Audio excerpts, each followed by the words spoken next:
Aí galera, montado, coifa nova, braço axial novo, pivô novo, já colocado. Agora, ó, nada mais de folga, entendeu? Ó, nada mais de folga. Tava cheio de folga, né? Agora nenhuma folga, entendeu? Aí, agora, ó, o ajuste aqui, ó, né?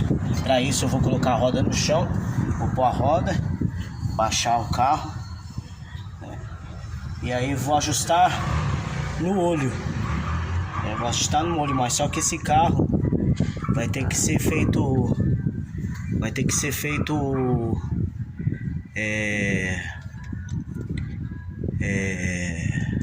alinhamento, né?